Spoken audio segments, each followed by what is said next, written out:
अस्सलाम वालेकुम dear students, उम्मीद है आप सब खैरियत से होंगे। हमारा आज का जो लेक्चर है ये बहुत ही इंपॉर्टेंट है लॉ गेट के एस्पिरेंट्स के लिए। आज के इस लेक्चर के अंदर हम लीडिंग कॉन्स्टिट्यूशनल केसेस डिस्कस करेंगे। लीडिंग कॉन्स्टिट्यूशनल केसेस की तरफ जाने से पहले स्टूडेंट का अक्सर सवाल कि लॉ गेट किस तरीके से अटैम्प्ट करें, लॉ गेट में किस तरीके से जो है हम मार्क्स ऑब्टेन करें। अब देखें, इशू ये है कि अक्सर स्टूडेंट्स लॉ गेट में जैसे ही अपीयर होते हैं तो वो 100 के 100 MCQ सॉल्व ही नहीं कर पाते हैं। उसका रीज़न ये क्योंकि वो टाइम ज़्यादा कंज्यूमिंग वाले जो क्वेश्चंस हैं, जो आपके illustration based questions, long statements वाले क्वेश्चंस हैं, उनकी तरफ उनका ध्यान डिस्ट्रैक्ट हो जाता है और वो सोचने बैठ जाते हैं और वो कहते हैं कि जो है लास्ट के जो क्वेश्चंस थे वो स्किप कर देते हैं। इसका एक और रीज़न ये भी है कि टाइम मैनेज करना स्टूडेंट्स को नहीं आता। अब टाइम किस तरीके से मैनेज किया जाएगा, देखें करना क्या है आपने। 2 आवर्स का टेस्ट है, इट मीन्स के 120 मिनट्स आपको मिल रहे हैं 100 MCQs के टेस्ट के लिए। अगर आप लॉन्ग स्टेटमेंट्स के क्वेश्चंस को साइड कर दें और बाकी जितने भी क्वेश्चंस आपको आते हैं उनको सॉल्व करें तो एटलीस्ट 60 क्वेश्चंस आप 90 मिनट में सॉल्व कर देते हैं। बाकी आपके पास रह जाता है 30 मिनट्स। अब 30 मिनट्स के अंदर अगर आप चाहें 30 मिनट्स के अंदर अगर आप चाहें तो 30 मिनट्स के अंदर आप इजीली 20 क्वेश्चंस अटेम्प्ट कर सकते हैं। लेकिन लॉन्ग स्टेटमेंट्स के क्वेश्चंस मैक्सिमम आते ही 5 to 10 क्वेश्चंस हैं, क्योंकि लॉ गेट 100% टफ नहीं होता। 100 में से उसके कुछ क्वेश्चंस, कुछ पोर्शन जो है फ्लेक्सिबल भी होता है। फ्लेक्सिबल से मुराद ये कि कुछ ऐसा पोर्शन होगा जो बहुत ही ईजी होगा, आप कहेंगे ये तो मैं जो है मिनटों में सॉल्व कर लूँ, और कुछ पोर्शन ऐसा होगा जो टाइम कंज्यूमिंग होगा, जिसमें लॉन्ग स्टेटमेंट क्वेश्चंस आ जाएंगे या फिर जिसमें आपका जहनों का जोर लगेगा। आप कहेंगे कि ये कौन से पोर्शन से और इसका सब क्लास का के अंदर कौन सी बात लिखी गई थी, जिसके अंदर मे शल वगैरह के ये भी सवालात आ जाते हैं। कहने का मकसद सिंपल इतना है कि आप कोशिश करें कि जितने भी मैंने वेब जनरेटेड टेस्ट इशू किए थे आप सबको, वो एटलीस्ट 3 to 4 टाइम्स आप उनको दोबारा से दें। जब तक आपके 98% नहीं आ जाती तब तक आप उसके अटेम्प्ट देते रहें, ठीक है। और अगर किसी स्टूडेंट के पास वो टेस्ट अलाउड नहीं है तो मुझे अगर पर्सनल में आप टेक्स्ट कर देंगे तो वो मैं आपको पर्सनली भी अलाउ कर दूंगा। अब हम स्टार्ट करते हैं हमारा आज का लेक्चर, जो कि स्टार्ट होता है leading constitutional cases. Leading constitutional cases के 5 मार्क्स हैं और हमारे पास 8 केसेस हैं। 8 केसेस, कौन से 8 केसेस हैं? सबसे पहला कॉन्स्टिट्यूशनल केसेस के अंदर जो जहां से आपका नियर अबाउट कोई 4 से 5 बार जो लॉ गेट हुई है उसमें एक सवाल आता रहा है, वो है हमारे पास मौलवी Tamizuddin case. Maulvi Tamizuddin case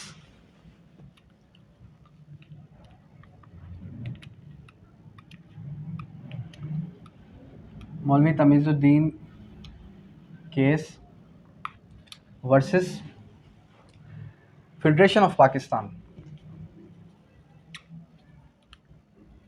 federation of Pakistan.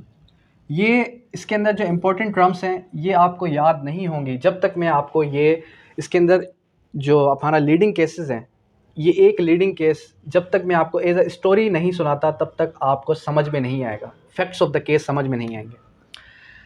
Facts of the case it means के उस केस के अंदर क्या हुआ, उस केस के क्या जो है ग्राउंड्स थे, बैकग्राउंड्स क्या क्या थे, वो सब का सब हम फैक्ट्स ऑफ द केस के अंदर काउंट कर सकते हैं कि क्या वजूहात थी जिसकी वजह से ये केस लीडिंग कॉन्स्टिट्यूशनल केसेस के अंदर काउंट हुआ।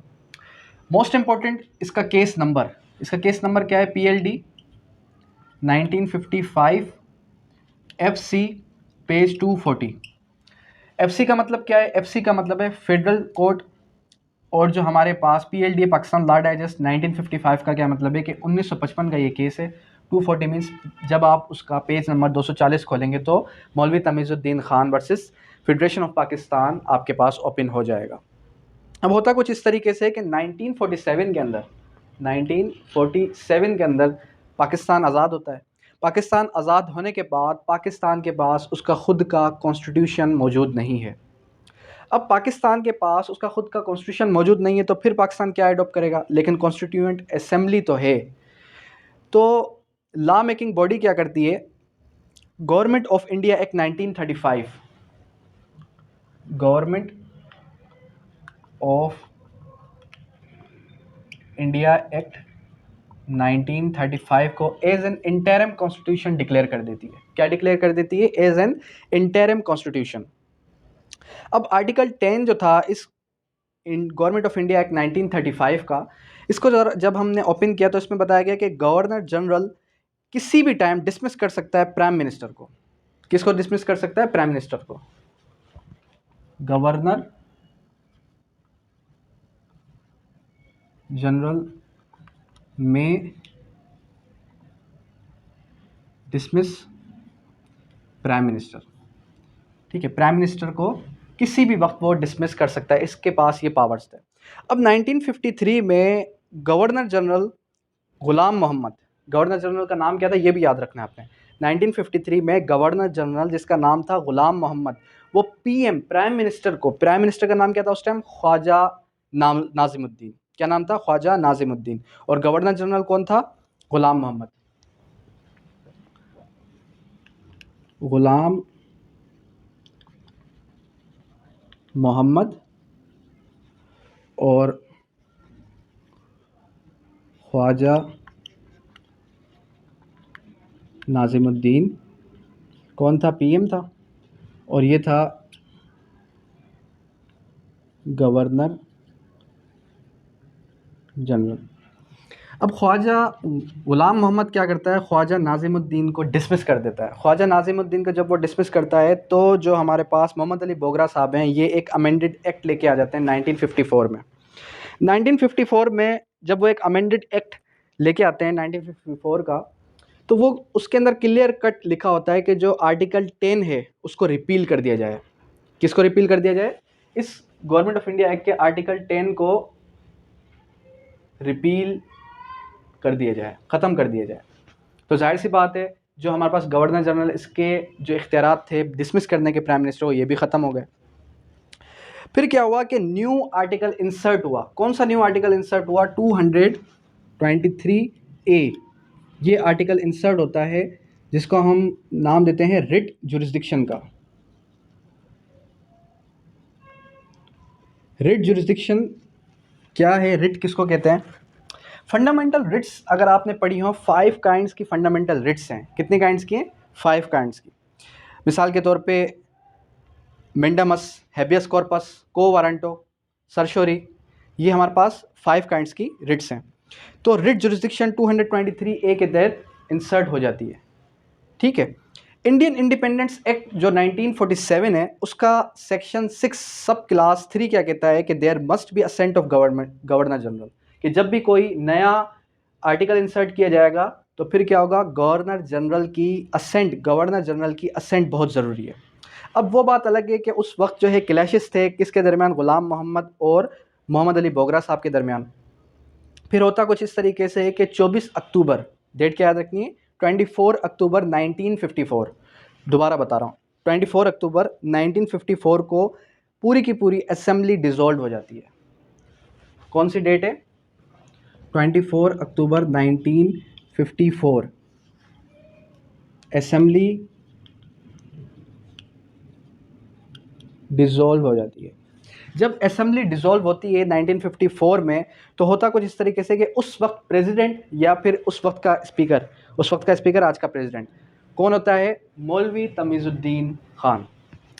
अब मौलवी तमीज़ुद्दीन खान, ये जो आपने अक्सर नारा सुना होगा कि मुझे क्यों निकाला, ये नारा सबसे पहले किसने लगाया था? मौलवी तमीज़ुद्दीन खान ने। अब फिर क्या करता है ये मौलवी तमीज़ुद्दीन? मौलवी तमीज़ुद्दीन साहब जो है उस वक्त 2 रिट्स लगाते हैं। कौन सी रिट्स लगाते हैं? 2 रिट्स लगाते हैं। एक होती है मेंडामस और एक होती है को वारंटो। इसकी मीनिंग क्या है ये भी बताता जा रहा हूँ। मेंडामस और को वारंटो। मेंडामस क्या है? को वारंटो क्या है? मेंडामस का मतलब है वी कमांड। मेंडामस का क्या है मतलब है कि वी कमांड। और को वारंटो का मतलब क्या है? Under what authority you are holding this office. जाहिर सी बात है जब असेंबली डिसॉल्व हुई तो न्यू असेंबली आई, तो को वारंटो का मतलब ये हुआ कि जो न्यू असेंबली आई है वो किस अथॉरिटी के तहत वहाँ पर बैठी है, किस अथॉरिटी के तहत वो वहाँ पर बैठी है, उसको कहा जाता है quo warranto. Under what authority you are holding this office. फिर क्या होता है कि ये जो रिट्स थी, दोनों के दोनों रिट्स अलो हो जाती हैं। किसके फेवर में अलो होती है? मौलवी तमीज़ुद्दीन खान के फेवर में ये रिट्स अलो हो जाती हैं। जब ये उसके फेवर में अलो हुई तो दोबारा से कॉन्स्टिट्यूएंट असेंबली रिजोल्व हो गई। क्या हो गई? कॉन्स्टिट्यूएंट असेंबली रीस्टोर हो गई। Assembly restored. तो असेंबली क्या होती है? असेंबली दोबारा से रीस्टोर हो जाती है। और दोनों की दोनों रिट्स क्या होती हैं? दोनों की दोनों रिट्स अलोड हो जाती हैं। ठीक है, दोनों रिट्स अलो हो गई, असेंबली रीस्टोर हो गई। फिर यही जो है केस चैलेंज किया जाता है फेडरल कोर्ट के अंदर। फेडरल कोर्ट के अंदर इसी वजह से इसका नाम क्या है? FC, federal court. Federal court के अंदर जब ये जो है केस चैलेंज किया जाता है तो इसको 5 जस्टिस सुनते हैं। कितने जस्टिस सुनते हैं? 5 जस्टिस। जिसको हेड कौन करता है? जिसको हेड करता है चीफ जस्टिस मोहम्मद मुनीर। कौन हेड करता है? Chief justice Mohammad Munir. और डिसेंटिंग ओपिनियन कौन देता है? Justice Cornelius. ये अक्सर वही सवाल हैं जो आपसे बार बार पूछ लिए जाते हैं लॉ गेट के अंदर। डिसेंटिंग ओपिनियन किसने दिया? जस्टिस कार्नीलियस ने। और फिर decision of chief court of Sindh को सस्पेंड कर दिया गया। क्या कर दिया गया?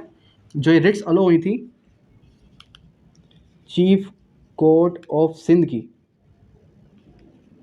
इसके फैसले को क्या किया जाता है? सस्पेंड कर दिया जाता है। ठीक है, ये केस हो गया यहाँ पे ख़त्म। अब आते हैं नेक्स्ट केस की तरफ। नेक्स्ट केस कौन सा है हमारे पास? वो है स्टेट वर्सेस डोसो एंड अदर्स। स्टेट वर्सेस डोसो एंड अदर्स। स्टेट वर्सेस डोसो एंड अदर्स, इसके जो साइटेशन नंबर है PLD 1958, PLD 1958, और सुप्रीम कोर्ट पेज नंबर 535, ये इसकी साइटेशन नंबर है। अब ये जो हमारे पास केस है, ये केस बहुत ही इंपॉर्टेंट है। लैंडमार्क केस कह सकते हैं आप। लैंडमार्क केस किस वजह से है? इस वजह से है क्योंकि हिस्ट्री में फर्स्ट टाइम जो है मार्शल लॉ वैलिडेट होती है। फर्स्ट टाइम हिस्ट्री में मार्शल लॉ वैलिडेट होती है सुप्रीम कोर्ट के ज़रिए से। तो इसको हम लैंडमार्क केस भी कह सकते हैं। अब केस क्या है कि जो हमारे पास 200 है, क्या नाम है? 200। इसकी आप जो है एक स्टोरी बताता हूँ ताकि आपको याद रह जाए, इसके फैक्ट्स भी याद रह जाए और इसके कुछ इंपॉर्टेंट पॉइंट्स भी याद रह जाएं। और जब लॉ गेट में स्टूडेंट्स कंफ्यूज हो जाते हैं कि ये सवाल कहाँ से आया है, हमने तो पढ़ा ही नहीं है। जैसे FCR का सेक्शन पूछा गया था तो स्टूडेंट ने कहा ये आउट ऑफ बॉक्स क्वेश्चन है। इस तरीके से मैं आपको क्लियर कराता जा रहा हूँ। खैर, अब जो एक 200 है, ये 200 क्या था? बलोचिस्तान लोरालाई का रहने वाला था। अब उस वक्त क्या होता है कि FCR 1901, ये कहाँ रहता है? बलोचिस्तान लोरालाई में। और उस वक्त जो कानून था FCR 1901, जिसको हम यूँ कह सकते हैं कि काउंसिल ऑफ एल्डर्स या जिरगा सिस्टम, वो चलता था। काउंसिल ऑफ एल्डर्स या जिरगा सिस्टम, उस वक्त ये कानून था। अब इस कानून के तहत जो है हमारे पास एलिगेशन ऑफ मर्डर थे। किसके ऊपर एलिगेशन ऑफ मर्डर थे? 200 के ऊपर मर्डर के एलिगेशंस थे। और इसको गिल्टी पाया जाता है। इसको क्या पाया जाता है? कि इस शख्स ने ये जुर्म किया है। अब जब इसको गिल्टी पाया गया कि इसने FCR जिरगा सिस्टम के जो है फैसले के मुताबिक इसने जुर्म किया है और ये पाया गया गिल्टी। जब ये शख्स गिल्टी पाया गया तो फिर चैलेंज किया जाता है इसके फैसले को लाहौर हाई कोर्ट में। Challenges at Lahore high court. जब ये केस जाता है लाहौर हाई कोर्ट में, किस ग्राउंड के ऊपर? आर्टिकल 5 और आर्टिकल 7। आर्टिकल 5 एंड आर्टिकल 7, ये दोनों आर्टिकल्स क्या कहते हैं? जब आप बुक ओपन करते हैं, जब आप ये केस के फैक्ट्स ओपन करते हैं, तो एक कहता है इक्वलिटी बिफोर लॉ और एक कहता है कि राइट ऑफ काउंसिल। ये दोनों के दोनों राइट्स इन्फ्रिंज होते हैं किसके तहत? FCR 1901 के तहत। और लास्ट टाइम ये भी सवाल आया था कि किस सेक्शन के तहत इसको सज़ा दी गई, तो सेक्शन था इसका 11। खैर, तो फिर क्या होता है, फिर जो हमारे पास लाहौर हाई कोर्ट है वो कहती है कि FCR 1901 जो कानून है इसको नल एंड वाइड करार दे दिया जाए, इसको नल एंड वाइड ख़त्म करार दे दिया जाए, यानी कि ये कानून है ही नहीं। अब मसला बड़ा ये बना कि ये कानून बड़े अरसे से चलता हुआ आ रहा था, सालों साल तवील सालों से चलता हुआ आ रहा था, और बहुत सारे लोगों को इस कानून के तहत सज़ा भी आनी थी। अब गवर्नमेंट क्या करती है कि चैलेंज करती है decision of Lahore high court. Government क्या करती है, ये जो लाहौर हाई कोर्ट ने फैसला सुनाया था कि नल एंड वाइड वाला, इसको चैलेंज करती है। चैलेंज कहाँ करती है, चैलेंज करती है सुप्रीम कोर्ट में। फिर दोबारा से इसके बेंच, कितने बेंच हैं, 5 जस्टिस, जो आप कहते हैं कि सर वन लाइनर बता दें, 5 जस्टिस इसको हेड करते हैं, और इसको जो 5 जस्टिस इसको सुनते हैं, और इसको हेड कौन कर रहा है, चीफ जस्टिस मोहम्मद मुनीर साहब। चीफ जस्टिस मोहम्मद मुनीर साहब इसको हेड कर रहे हैं, और इसके एक हफ्ते पहले ही जो है मार्शल लॉ इम्पोज कर ली जाती है। क्या कर ली जाती है, इसके फैसले के एक हफ्ते पहले मार्शल लॉ इम्पोज कर ली जाती है 10 अक्टूबर को, और न्यू लीगल ऑर्डर पास किया जाता है, न्यू कॉन्स्टिट्यूएंट्स 1958 का क्या किया जाता है, न्यू लीगल ऑर्डर पास किया जाता है, ठीक है, 1958 का फर्स्ट मार्शल लॉ जब इम्पोज की जाती है।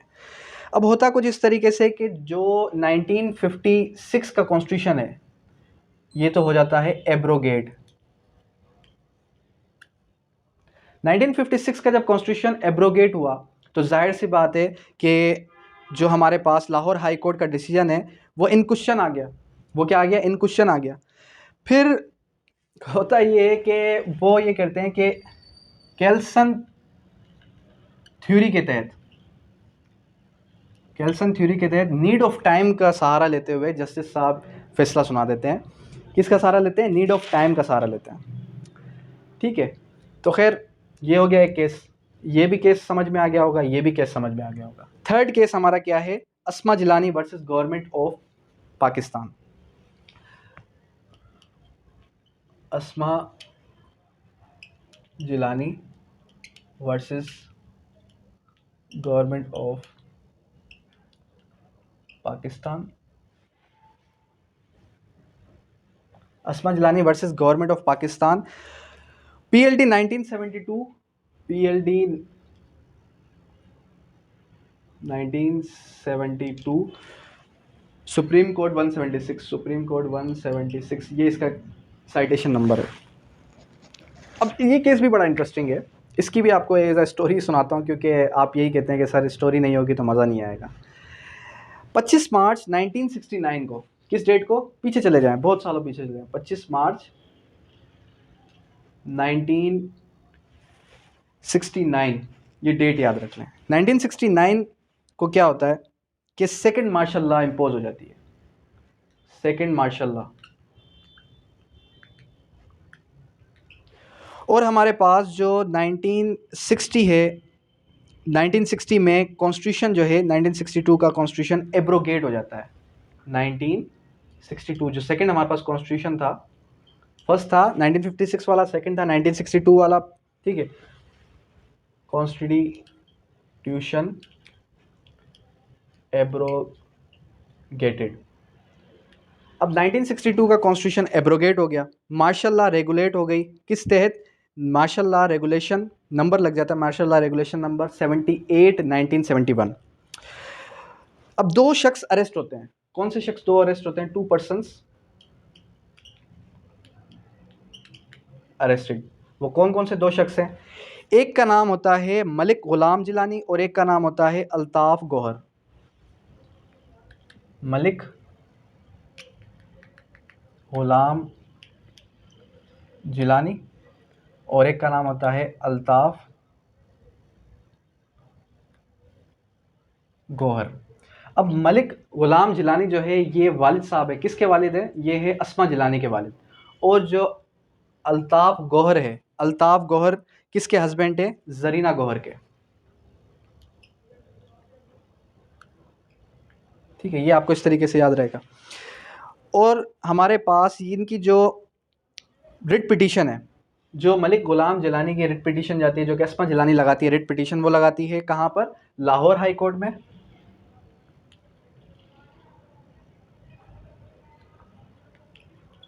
लाहौर हाई कोर्ट में। और जो जरीना गौहर है, ये रिट पिटीशन कहाँ लगाती है? Chief court of Sindh. उस टाइम पे चीफ कोर्ट ऑफ सिंध था और आज जो है सिंध हाई कोर्ट है। और ये रिट कौन सी लगाती हैं? ये रिट लगाती हैं habeas corpus. Habeas corpus. Habeas corpus का मतलब क्या है? To have his body. Illegal detention की रिट होती है। क्या, कौन सी रिट होती है? Illegal detention, to have his body. होता ये है कि रिट जो है डिसमिस हो जाती है। रिट क्या होती है? डिसमिस्ड। दोनों की दोनों रिट्स जो है, दोनों की रिट्स जो है डिसमिस हो जाती हैं। फिर ये लोग चले जाते हैं कहाँ पर? सुप्रीम कोर्ट में।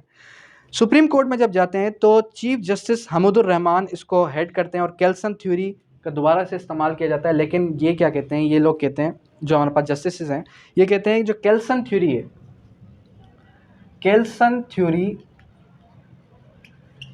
जो इस केस में ली गई थी, स्टेट वर्सेस 200 केस के अंदर, ये गलत इस्तेमाल किया गया केल्सन थ्योरी का। और ये एक अनएक्सपेक्टेबल थ्योरी है। कौन सी थ्योरी है? अनएक्सपेक्टेबल थ्योरी है। और मार्शल लॉ को इलीगल करार दिया गया। मार्शल लॉ को इलीगल करार दिया गया। जब मार्शल लॉ को इलीगल करार दिया गया तो दोनों के दोनों पार्टीज, ये एक कौन? मलिक गुलाम जिलानी और अल्ताफ गौहर, ये दोनों के दोनों रिलीज हो जाते हैं। ठीक है, ये केस यहाँ पे एंड होता है। अब आते हैं फोर्थ केस की तरफ, व्हाइट बोर्ड। उसके बाद फिर जो हमारे पास चौथा केस है, वो कौन सा केस है? वो आ जाता है Begum Nusrat Bhutto. Begum Nusrat Bhutto versus chief of army staff. Chief of army staff. इस केस का नंबर क्या है? इस केस का नंबर अगर आप लिखें PLD 1977, PLD 1977, supreme court, page number 657, page number 657। Begum Nusrat Bhutto versus chief of army staff का केस है ये। और इस केस के अंदर, ये केस किस पॉलिटिकल पार्टीज़ के दरमियान है? एक हमारे पास होती है पाकिस्तान पीपल्स पार्टी, और एक जो है एक और पार्टी होती है जिसको नाम दिया जाता है PNA। दो पार्टीज़ होती हैं। अब ये जो दो पार्टीज़ है हमारे पास, PNA की फुल पाकिस्तान पीपल्स पार्टी है और एक है हमारा पाकिस्तान नेशनल अलायंस। ये जो PNA, ये रिलीजियस बेस पे एक पार्टी बनती है। और ये पार्टी जो है, इसके अंदर वोट्स कम आते हैं, 36 वोट्स। अब जाहिर सी बात है, PNA की तरफ से अफरा तफरी मच जाती है, जिसके अंदर बहुत सारी पॉलिटिकल इन्फ्लुएंस और आवाम का भी कुछ ना कुछ हाथ कह सकते हैं कि उस वक्त था। ठीक है, 5 जुलाई, डेट क्या याद रखते हैं? 5 जुलाई 1977। 5 जुलाई 1977 को मार्शल लॉ इम्पोज हो जाती है। कौन सी डेट है? 5 जुलाई 1977। अब 5 जुलाई 1977 को मार्शल लॉ इम्पोज हो गई। Martial law impose, third martial law कब इम्पोज होती है? ये डेट आपने याद रख ली, 5 जुलाई 1977, क्योंकि ये सवाल पिछली बार आ चुका है। अब 1977 की वजह, ये मार्शल लॉ इम्पोज होने की वजह से जो हमारे पास 1973 का कॉन्स्टिट्यूशन है, जो इस टाइम पे करंट चल रहा है 1973 का कॉन्स्टिट्यूशन, ये क्या हो जाता है? ये हो जाता है सस्पेंड। एब्रोगेट नहीं होता, क्या होता है? सस्पेंड हो जाता है, यानी कि रुक जाता है। उसके बाद दोबारा से इसको दोबारा पुट इन अबेंस का नाम भी दिया जाता है। पुट इन अबेंस का नाम, क्या नाम याद रखते हैं? Put in abeyance. ठीक है, 17 सितंबर 1977 को जुल्फ़िकार अली भुट्टो साहब अरेस्ट हो जाते हैं। कौन सी डेट को? दोबारा डेट याद रख लें, 17 सितंबर 1977 को जुल्फ़िकार अली भुट्टो साहब अरेस्ट हो जाते हैं। मार्शल लॉ ऑर्डर 12 पास होता है। कौन सा ऑर्डर? Martial law order 12। और इस डेट को क्या होता है? भुट्टो साहब अरेस्टेड हो जाते हैं। जब भुट्टो साहब अरेस्टेड हुए फिर फर्दर क्या प्रोसीडिंग होती है? फर्दर फिर जो है हमारे पास डिटेंशन चैलेंज की जाती है सुप्रीम कोर्ट में। डिटेंशन चैलेंज की जाती है सुप्रीम कोर्ट ऑफ पाकिस्तान के अंदर। और सुप्रीम कोर्ट ऑफ पाकिस्तान में जब डिटेंशन चैलेंज की जाती है, किसके ज़रिए से की जाती है? बेगम नुसरत भुट्टो ये डिटेंशन चैलेंज करती है। किस आर्टिकल के तहत करती है? 184 सब क्लास 3 कॉन्स्टिट्यूशन ऑफ पाकिस्तान के तहत। और इसमें सबसे बड़ा जो ऑब्जेक्शन लगता है, वो सबसे बड़ा ऑब्जेक्शन ये लगता है कि बेगम नुसरत भुट्टो को case chief of army staff पे नहीं करना चाहिए था, बल्कि ये करना चाहिए था मार्शल लॉ एडमिनिस्ट्रेशन के खिलाफ। क्योंकि जो पावर्स यूज़ हुए थे वो सेम टाइम पे चीफ ऑफ आर्मी स्टाफ भी थे और जो है मार्शल लॉ एडमिनिस्ट्रेटिव भी थे। तो उनको मार्शल लॉ एडमिनिस्ट्रेटर के ख़िलाफ़ जो है केस करना था। खैर जाहिर सी बात है, ऑब्जेक्शंस तो होते रहते हैं। फिर फर्दर क्या होता है कि 200 केस के अंदर 200 केस के अंदर जो हमने एक जो है पढ़ी थी, ये पूरा का पूरा केस किस पे रिलाय कर रहा है? ये पूरा का पूरा केस आपका रिलाय कर रहा है 200 केस के ऊपर। अंडरस्टैंड? होता कुछ इस तरीके से कि फंडामेंटल राइट्स जो है सस्पेंडेड हैं इस टाइम पे। इस टाइम पे क्या है, जब आपका कॉन्स्टिट्यूशन ऑफ पाकिस्तान सस्पेंडेड है, इट मींस कि आपका फंडामेंटल राइट्स, जितने भी फंडामेंटल राइट्स हैं जो आर्टिकल 8 से लेकर 28 तक, वो सब के सब क्या हैं? सस्पेंडेड हैं। ठीक है, फंडामेंटल राइट्स आपके क्या हैं? फंडामेंटल राइट्स आपके सस्पेंडेड है। अब यहाँ पर क्वेश्चन जो अक्सर पूछ लिया जाता है लॉ गेट के अंदर, कितने जो है मेंबर्स थे इस बेंच के अंदर? 9 जजेस थे इसके अंदर। कितने जजेस थे? 9 इसके अंदर जजेस थे। और हेड कौन कर रहा था? अनवारुल हक साहब। और ये अनवारुल हक साहब ने या फिर इन जजेस ने ये फैसला सुनाया कि ये जो केस था, जो इन्होंने पावर्स यूज़ किए थे मार्शल लॉ लगाने के, ये पावर्स कोई गलत इस्तेमाल नहीं किया, बल्कि इन्होंने कॉन्स्टिट्यूशनल स्टेप से ज़्यादा एक्सरसाइज कर लिए। यानी कि उसको जस्टिफाई करने की कोशिश कर रहे हैं कि उसको पावर्स को ज़्यादा एक्सरसाइज कर लिया। आ रही बात समझ में? उसके बाद नेक्स्ट जो हमारे पास केस है, Mohammad Nawaz Sharif versus president of Pakistan. Nawaz Sharif versus president of Pakistan. ये केस भी बड़ा इंपॉर्टेंट है, इससे भी अक्सर सवाल पूछ लिया जाता है। PLD 1993 supreme court, PLD 1993 supreme court, page number है इसका 473। इस केस के अंदर क्या होता है कि 24 अक्टूबर 1990 को इलेक्शन होती है।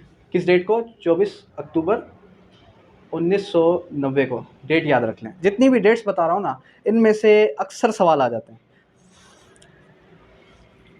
24 अक्टूबर 1990 को इलेक्शन होती है और आईजीआई 166 सीट से जीत जाती है।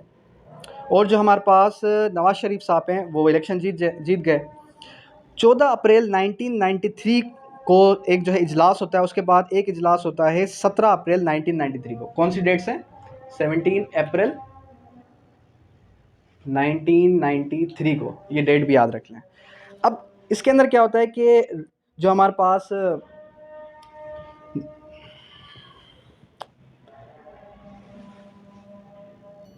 तो बेनज़ीर साहिबा क्या करती हैं? बेनज़ीर साहिबा जो है रेजिग्नेशन ले लेती हैं पार्लियामेंट से, पार्लियामेंटेरियन से। ठीक है, तो नोटिफिकेशन जारी ये होता है, जो हमारे पास प्रेसिडेंट है वो फ़ौरन से ही जो है नोटिफिकेशन जारी कर देता है उसी दिन, उसी शाम को, कि आर्टिकल 58(2)B के तहत मैं डिज़ोल्व कर रहा हूँ नेशनल असम्बली। क्या डिज़ोल्व कर रहा हूँ? नेशनल असम्बली को डिज़ोल्व कर रहा हूँ। आर्टिकल 58(2)B, आर्टिकल 58(2)B के पावर्स को बड़ा मिसयूज़ किया गया है हिस्ट्री के अंदर। अगर कभी टाइम मिला, कभी मौका मिला तो कॉन्स्टिट्यूशनल हिस्ट्री आपके साथ डिस्कस करूँगा। बड़ा ही मज़ा है, बड़ा ही इंटरेस्टिंग सब्जेक्ट है। आर्टिकल 58(2)B की बड़ी एक स्टोरी है। तो ये तो लेक्चर ऑन एयर जाने वाला है, इस वजह से मैं ज़्यादा जो है तफसीली बहस नहीं कर सकता। खैर अरे बसन में तो आर्टिकल 58(2)B के तहत प्रेसिडेंट ने ये कहा कि मैं नेशनल असम्बली को डिज़ोल्व कर रहा हूँ। और उस टाइम पे प्रेसिडेंट कौन था? प्रेसिडेंट था आपका ग़ुलाम इसहाक़ खान। फिर जो है आर्टिकल 184 सब क्लास 3 के तहत, आर्टिकल 184 सब क्लास 3 के तहत नवाज शरीफ साहब क्या करते हैं? पिटीशन दायर करते हैं। कहाँ पर पिटीशन दायर करते हैं? नवाज शरीफ साहब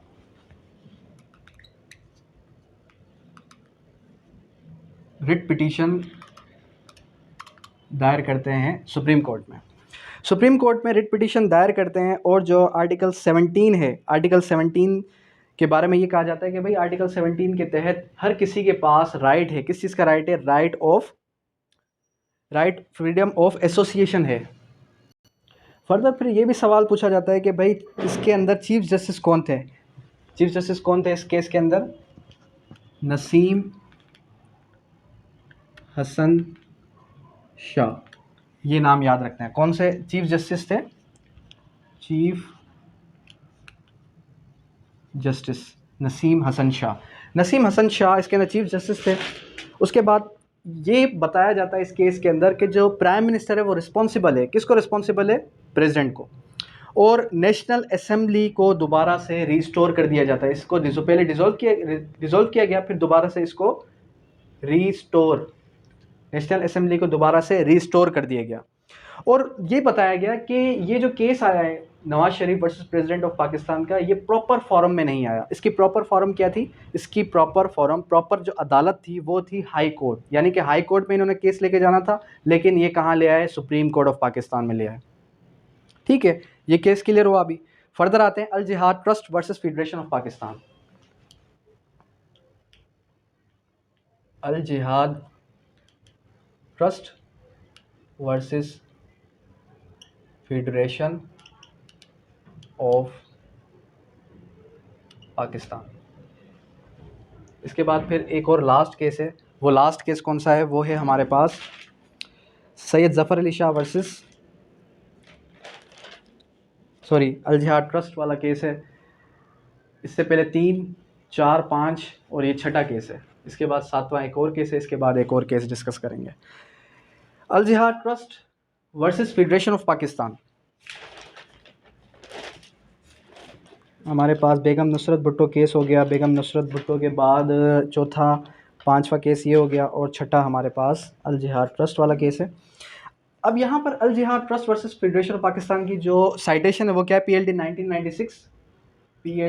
1996 और सुप्रीम कोर्ट पेज नंबर है इसका 324। ठीक है, ये इसकी साइटेशन नंबर है। और ये किस चीज़ से रिलेट करता है? ये केस आपका रिलेट करता है अपॉइंटमेंट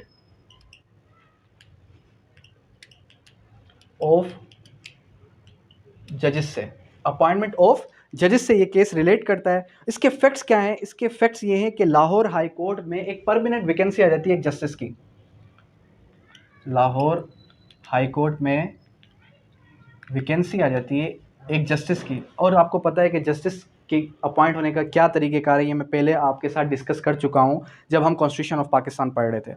तो जब अपॉइंट करना होता है लाहौर किसी भी हाई कोर्ट के जस्टिस को, तो उसके लिए नाम नॉमिनेट किया जाता है। किसको? सबसे पहले एक जो है रुकनी बेंच बनाई जाती है जिसके अंदर चीफ जस्टिस होता है। चीफ जस्टिस के अलावा फिर जो है further chief justice of high court होता है, और उसके अलावा गवर्नर। जो उस टाइम की बात है, उस टाइम की बात कर रहा हूँ, उस वक्त ये तरीक़ेकार था। फिर फर्दर ये क्या होता है, इन लोगों की जो है कंसल्टेशन की ज़रूरत होती है। ये फिर नाम फॉरवर्ड करते हैं किसको? प्रेसिडेंट को। प्रेसिडेंट को ये नाम फॉरवर्ड किया जाता है। प्रेसिडेंट को नाम जब फॉरवर्ड होगा तो फिर प्रेसिडेंट की मर्ज़ी है प्रेसिडेंट उसको सेलेक्ट करे या ना करे। अब आर्टिकल 184 सब क्लास 3 के तहत पिटीशन दायर होती है, और पिटीशन दायर होने के बाद ये पता चलता है कि इसमें किसी भी किस्म का फंडामेंटल राइट तो इन्वॉल्व ही नहीं है। क्या नहीं है? फंडामेंटल राइट तो इस केस के अंदर इन्वॉल्व ही नहीं है। अपॉइंटमेंट ऑफ जजेस की बात हो रही है। जब अपॉइंटमेंट ऑफ जजेस की बात हो रही है तो ये एक एग्जीक्यूटिव पावर्स हैं। कौन से पावर्स हैं ये एग्जीक्यूटिव पावर्स हैं। अब एग्जीक्यूटिव पावर्स में आप जो है इसको कन्वर्ट कर रहे हैं किसको? रिट पिटीशन में, तो ये केस ही गलत बन गया। ठीक है, फर्दर फिर उस टाइम पे ये बताया गया कि भाई ये तो एक पॉलिटिकल बेसिस पे, पॉलिटिकल बैकग्राउंड पे जो है किसी भी जस्टिस को अपॉइंट किया जा रहा है। प्रेसिडेंट चाहे तो किसी को अपॉइंट करे, चाहे तो किसी को रिजेक्ट करे, प्रेसिडेंट की मर्ज़ी है। तो फिर इन लोगों की असेंट लेने की मर्ज़ी क्या हुई? तो उस वक्त ये जस्टिफाई किया गया कि इन लोगों की कंसल्टेशन ज़रूरी है, कंसेंट ज़रूरी नहीं है। क्या ज़रूरी है? कंसल्टेशन ज़रूरी है। फर्दर फिर ये बताया गया कि जब जस्टिस एक ओथ लेता है तो ओथ लेने के बाद ही वो इम्पार्शल हो जाता है, और पिटिशनर जो है प्रैक्टिसिंग लॉयर होगा। जो पिटिशनर था वो कौन था? प्रैक्टिसिंग एडवोकेट था। और ये भी चैलेंज किया गया कि जुडिशरी इंडिपेंडेंस होनी चाहिए, क्योंकि जुडिशरी इंडिपेंडेंस नहीं हो रही थी इस केस के तहत। आ रही बात समझ में? उसके बाद फिर further consultation must be transparent and very meaningful. जब भी कंसल्टेशन होगी तो वो बहुत ही ट्रांसपेरेंट होनी चाहिए, ट्रांसपेरेंसी होनी चाहिए उसके अंदर। क्या होनी चाहिए? ट्रांसपेरेंसी होनी चाहिए। लेकिन अफसोस की बात है, अफसोस के साथ कहना पड़ रहा है कि हमारी जुडिशल सिस्टम में ट्रांसपेरेंसी नहीं है। उसके बाद सीनियर जज to be appointed as chief justice. जब भी कोई सीनियर जज होगा, सीनियर जस्टिस होगा, उसको अपॉइंट किया जाए एज चीफ जस्टिस। ये इसके अंदर डिक्लेयर किया गया। और सेपरेशन ऑफ पावर डिस्कस किए गए, सेपरेशन ऑफ पावर डिस्कस किए गए। सेकंड लास्ट हमारे पास केस है Syed Zafar Ali Shah versus governor general Pervez Musharraf. अब मसला ये है कि अक्सर स्टूडेंट्स जो है डिटेल में पढ़ते नहीं हैं, और डिटेल में ना पढ़ने की वजह से फिर बाद में वो किसको क्लेम कर रहे होते हैं कि टीचर ने अच्छा नहीं पढ़ाया। अक्सर मुझे ही कह रहे होते हैं कि सर आपने अच्छा नहीं पढ़ाया, सर आपने सही नहीं पढ़ाया, जिसकी वजह से हम फेल हो गए। तो देखिए, मैं स्टूडेंट्स को शुरू से लेके कहता हुआ आ रहा हूँ कि मैं रिस्पॉन्सिबल नहीं हूँ इस चीज़ का कि आप पढ़ते हैं आप नहीं पढ़ते हैं। मैं सिर्फ और सिर्फ इस चीज़ का रिस्पॉन्सिबल हूँ कि मैं अपनी ड्यूटी प्रॉपर परफॉर्म कर रहा हूँ या नहीं कर रहा। मैं सिर्फ और सिर्फ इस चीज़ का जवाब दे हूँ बस। अब आप ये देखें कि रात के 2 बज रहे हैं, रात के 1 बज रहे हैं, मैं फिर भी लेक्चर्स स्टूडेंट्स को दे रहा हूँ, क्लासेस फिर भी चल रही हैं, रमज़ान का टाइम है फिर भी क्लासेस चल रही हैं। ठीक है। अच्छा, अब फर्दर फिर आप आ जाएं किसकी तरफ? फर्दर आ जाते हैं हम Syed Zafar Ali Shah versus general Pervez Musharraf. Syed Zafar Ali Shah versus general Pervez Musharraf. इस केस का जो साइटेशन नंबर है, इसका साइटेशन नंबर क्या? PLD 2000 supreme court, PLD 2000 supreme court, page number है इसका 869। फर्दर फिर क्या आ जाता है कि इसकी भी आपको स्टोरी बता दूँ। जब हमारे पास कारगिल वार होती है, कारगिल वार होने के बाद जो हमारे पास नवाज़ शरीफ है और परवेज़ मुशर्रफ साहब हैं, इन दोनों के बीच के रिलेशंस बड़े ही ख़राब थे। कारगिल वार के बाद बड़े ही इनके रिलेशंस ख़राब रहे। 12 अक्टूबर 1999 को 12 अक्टूबर 1999 को 1999 को general Ziauddin new chief of army staff appoint होते हैं। और हमारे पास जो परवेज़ मुशर्रफ साहब हैं, उनको ये कहा जाता है कि परवेज़ मुशर्रफ साहब को कौन कहता है?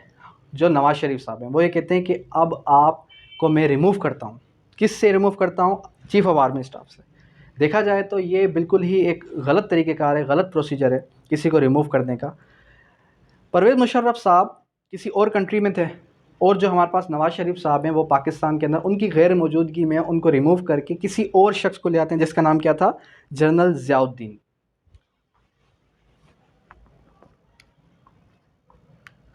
ज़ियाउद्दीन, ठीक है।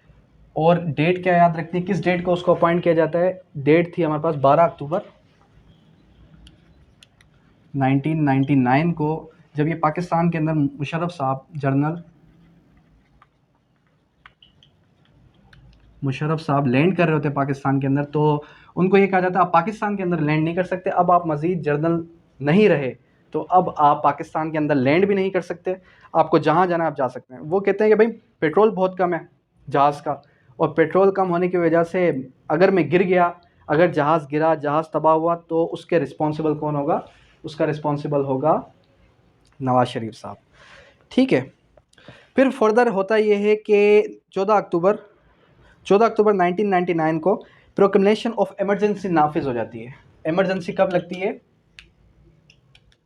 जो 1999 की इमरजेंसी है, 14 अक्टूबर 14 अक्टूबर, डेट याद रख लें, 14 अक्टूबर 1999 को इमरजेंसी नाफिज हो जाती है। और नेशनल असेंबली, जो हमारे पास नेशनल असेंबली है, इसको कर दिया जाता है डिज़ोल्व। दोबारा से नेशनल असेंबली डिज़ोल्व हो गई।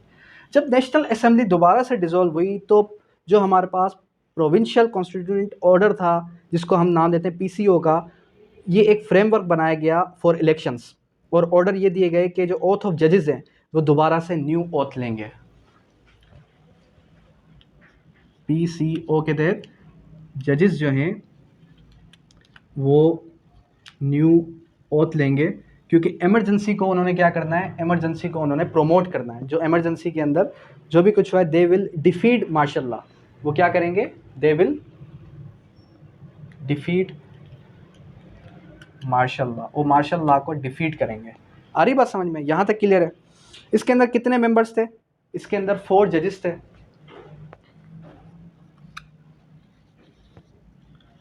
4 जजेस थे। 4 जजेस में से जो हेड ऑफ द बेंच था, हेड ऑफ द बेंच कौन था, आपका जो हेड ऑफ बेंच था वो था इरशाद हसन। मार्शल लॉ वैलिड थी नहीं थी वो एक अलग चीज़ है, लेकिन जुडिशियल रिव्यू को अपहेल्ड कर दिया गया। क्या कर दिया गया, जुडिशियल रिव्यू को,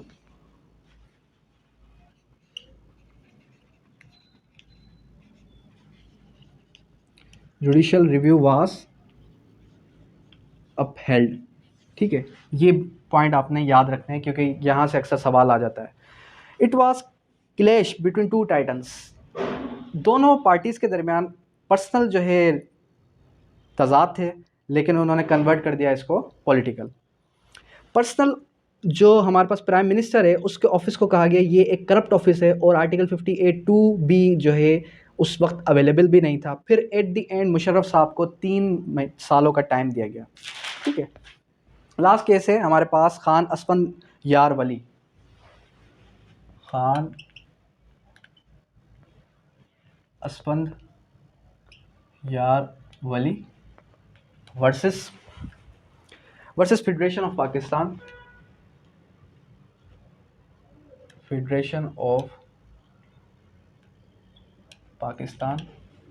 ये भी केस बड़ा इंपॉर्टेंट है। आपको ये लग रहा होगा कि शायद ये असफंद यार वली का कोई केस है, लेकिन ये केस नेब का केस है। कौन सा केस है, नेब का केस है। इसकी साइटेशन नंबर पीएलडी के बाद 2001 सुप्रीम कोर्ट पेज नंबर 607 ये केस नंबर है। और जो है नेब ऑर्डिनेंस इसके अंदर चैलेंज होता है। क्या चैलेंज होता है, नेब नेशनल अकाउंटेबिलिटी ब्यूरो, नेब ऑर्डिनेंस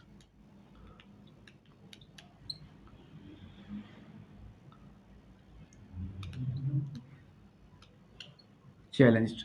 नेब जो ऑर्डिनेंस है ये इसको चैलेंज किया जाता है। ठीक है, इसके बाद जो क्या क्या ग्राउंड्स थे जिस ग्राउंड्स पर ये नेब ऑर्डिनेंस चैलेंज किया गया, ये ग्राउंड्स अब आपने लिख लेने हैं। कौन कौन से ग्राउंड्स हैं, एक है हमारे पास इट हैज़ रेट्रोस्पेक्टिव इफेक्ट, कि नेब ऑर्डिनेंस का रेट्रोस्पेक्टिव इफेक्ट है, जो कि वायलेशन है किसकी, आर्टिकल 12 कॉन्स्टिट्यूशन ऑफ पाकिस्तान की। फिर उसके बाद जो हमारे पास नेक्स्ट है वो आ जाता है कि parallel judicial system, it is the parallel to judicial system. फिर फर्दर क्या आ जाता है कि विलफुल डिफॉल्ट, इसके अंदर विलफुल डिफॉल्ट की जाती है। विलफुल डिफॉल्ट के बाद बर्डन ऑफ प्रूफ का बड़ा एक जो है सहारा लिया गया, कि जो बर्डन ऑफ प्रूफ है ये रिलाई करता है किस पे, अक्यूज पे, जबकि जर्नली बर्डन ऑफ प्रूफ किस पे होता है, प्रोसिक्यूशन पे। लेकिन यहाँ पर ये किया गया कि burden of proof is shifted towards the accuse, के जिसके ऊपर ये इल्ज़ाम लगा गया है कि भाई ये पैसे किसके हैं, तो वही साबित करेगा, जस्टिफाई करेगा कि वो पेमेंट उसके पास कहाँ से आई। उसके बाद चेयरमैन नेब के पास भी कुछ पावर्स थे। वो पावर्स क्या थे, वो चेंज ऑफ प्लेस कर सकता है। चेयरमैन नेब के पास क्या पावर्स थे कि वो चेंज ऑफ प्लेस कर सकता है। मिसाल के तौर पे आपका केस चल रहा है कराची के अंदर, तो वो चाहे तो वो उस कराची की जगह पे आपका केस शिफ्ट कर दे लाहौर के अंदर। फिर हमारे पास जो है प्ली ऑफ बार्गेन भी आ गई, प्ली ऑफ बार्गेन। नेक्स्ट हमारे पास आ जाता है 90 डेज़ का रिमांड, 90 डेज़ का रिमांड बताया गया कि भाई 90 डेज़ का रिमांड भी लिया जा सकता है इस केस के अंदर। और अकाउंटेबिलिटी कोर्ट के पास पावर है सुपरसीड करने के, अकाउंटेबिलिटी कोड के पास क्या पावर्स है कि वो जो है सीआरपीसी के किसी भी प्रोविज़न को सुपरसीड कर सकती है, ठीक है। और फिर ये बताएगा कि इमरजेंसी के दौरान during the investigation, sorry emergency नहीं है, ड्यूरिंग द इन्वेस्टिगेशन, जिसके ऊपर इन्वेस्टिगेशन चल रही है वो अपने एसेट्स या अपनी प्रॉपर्टी को सेल आउट नहीं कर सकता। ये पॉइंट आपने याद रखना है। एट दी एंड होता ये है कि जो फंडामेंटल राइट्स है वो सस्पेंडेड थे और ये जस्टिफाई किया गया कि ये जो नैब ऑर्डिनेंस है ये एक स्पेशल लॉ है। क्या लॉ है? ये एक स्पेशल लॉ है। और स्पेशल लॉ के बाद जो हमारे पास 90 डेज़ का रिमांड है, 90 डेज़ के रिमांड को भी जस्टिफाई किया गया। किस तरीके से जस्टिफाई किया गया?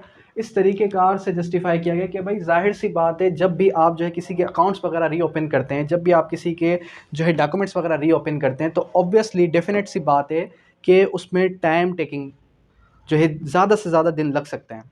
सेकेंडली कि भाई जाहिर सी बात है, जब आप बैंक की तरफ जाएंगे तो बैंक स्टेटमेंट्स लेंगे, उसके अलावा और भी बहुत सारे मसाइल होते हैं। तो कहने का मकसद ये कि 90 डेज़ का जो टाइम पीरियड था उसको भी जस्टिफाई किया गया और जस्टिफाई करने के साथ साथ ये बताया गया कि वो किस तरीके से जस्टिफाइड है।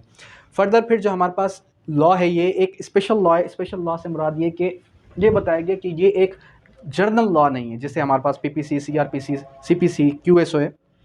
तो ये बताया गया ये एक जर्नल लॉ नहीं है, ये एक स्पेशल लॉ है, ताकि अगर कोई शख्स भागने की कोशिश करे, पैसे खाने की कोशिश करे, तो उसको जो है जस्टिफाई कर दिया जाए। फर्दर फिर इसके ऊपर जो है कुछ और पॉइंट्स हैं हमारे पास कि इसके अंदर कौन सा आर्टिकल लगा है, ठीक है। अपील किस जजमेंट के खिलाफ गई? कॉन्स्टिट्यूशन ऑफ पाकिस्तान आर्टिकल 184 सब क्लास 3 की जो है अपील लगती है। और असफन यार वली की जो रिट पिटीशन है वो अलो हो जाती है। Observation of this order and direction contained shall come into force with implement effect. और इसका इम्प्लीमेंटेड इफेक्ट भी बताया गया कि इसका एक इम्प्लीमेंटेड इफेक्ट है। अंडरस्टैंड? कहने का मकसद क्या है, ये जो 8 के 8 लीडिंग केसेस हैं, इस 8 लीडिंग केसेस का बेसिक पर्पस क्या है, इस 8 लीडिंग केसेस का असल मकसद क्या है, जिसकी वजह से हम ये पढ़ रहे हैं, हम क्यों पढ़ रहे हैं, इसका रीज़न क्या है? इसका रीज़न ये है कि इन केसेस का कोई ना कोई कंसर्न है आपके कॉन्स्टिट्यूशन ऑफ पाकिस्तान से, ठीक है, जिस वजह से हमने इसको क्या नाम दे दिया, लीडिंग कॉन्स्टिट्यूशनल केसेस। कहीं आपका कॉन्स्टिट्यूशन जो है वो एब्रोगेट हो रहा है, कहीं आपकी जो है मार्शल लॉ इम्पोज हो रही है, कहीं आपका कॉन्स्टिट्यूशन सस्पेंड हो रहा है, पुट इन अबेंस किया जा रहा है, जिसकी वजह से इन केसेस का कंसर्न आ जाता है आपके किसके साथ, आपके जो है कॉन्स्टिट्यूशन ऑफ पाकिस्तान के साथ। अदरवाइज़ आपने इन 8 केसेस में से कोई भी एक केस ऐसा नहीं देखा होगा जो कि पर्सनल पार्टीज़ के दरमियान हो। किसके दरमियान हो? पर्सनल पार्टीज़ के दरमियान। यहाँ पर शायद आपको ऐसा लगा हो कि पार्टीज़ के दरमियान है, जबकि इसके अंदर क्या हो रहा है, यहाँ पर भी केस जो है चैलेंज किया जा रहा है, नेब ऑर्डिनेंस ही चैलेंज किया जा रहा है कि नेब ऑर्डिनेंस ही गलत है, इसको इनवैलिडेट किया जाए। जबकि एट द एंड पता ये चला कि ये नेब ऑर्डिनेंस एक स्पेशल लॉ है, स्पेशल लॉ बनाया गया है जिसके अंदर 90 डेज़ की रिमांड भी तलब की जा सकती है। और फर्दर ये भी बताया गया कि ये कानून जो है एक जर्नल लॉ नहीं है, ठीक है। मतलब हर चीज़ इसके अंदर जस्टिफाई कर दी गई। अंडरस्टैंड? तो बर्डन ऑफ प्रूफ के अंदर तो आपको अक्सर पता ही है कि हमारे पास जो स्पेशल लॉ है, उस स्पेशल लॉज के अंदर होता है कुछ इस तरीके से कि जैसे हमारे पास एंटी नारकोटिक्स एक्ट है, उसके अंदर भी 90 डेज़ का रिमांड है। और सेकंड थिंग के उसके 90 नारकोटिक्स एक्ट के अंदर भी जो है बर्डन ऑफ प्रूफ जो है शिफ्ट हो जाता है एक्यूज़ के ऊपर, कि वो साबित करेगा कि ये चर्स, ये जो अफीम है, ये उसके पास किस तरीके से आई। अगर वो कहता है मेरी नहीं है, तो वो जस्टिफाई करे कि उसकी कैसे नहीं है, ठीक है। स्पेशल लॉ हम उसको कहते हैं। इसी तरीके से यहाँ पर भी है कि जिसके पास ये पैसे आए हैं, पैसे बरामद हुए हैं, जिस शख्स से करोड़ों रुपए बरामद हुए हैं, तो वो उसको जस्टिफाई करेगा उसके उसने टैक्स भरी है, नहीं भरी, या आया कि उसके पास ये प्रॉपर्टी, ये इनकम कहाँ से आई, ठीक है। तो ये हमारे पास 8 लीडिंग केसेस हो गए। 8 लीडिंग केसेस में से जो इंपॉर्टेंट क्वेश्चंस थे, इस फैक्ट्स भी मैंने आपको क्लियर कर दिए, और कितने जजेस हैं, कितने जस्टिस हैं, और जो हमारे पास इनके केसेस के नंबर हैं वो आपको याद हो। 8 में से 5 क्वेश्चंस आते हैं। 5 में से इस लेक्चर के बाद, अगर ये 40 मिनट का लेक्चर है, 50 मिनट का लेक्चर है, इस लेक्चर के सुनने के बाद एटलीस्ट आपके 4 क्वेश्चंस तो यहाँ से लगेंगे। 4 में से भी अगर 4 नहीं कर पाए तो फिर अफसोस की बात है, फिर मैं समझता हूँ कि मेरी मेहनत सारी की सारी ज़ाया चली गई। अंडरस्टैंड? अब यहाँ तक कोई क्यूरी, कोई भी क्वेश्चन हो किसी भी स्टूडेंट का तो कर सकता है। Thank you, that's all.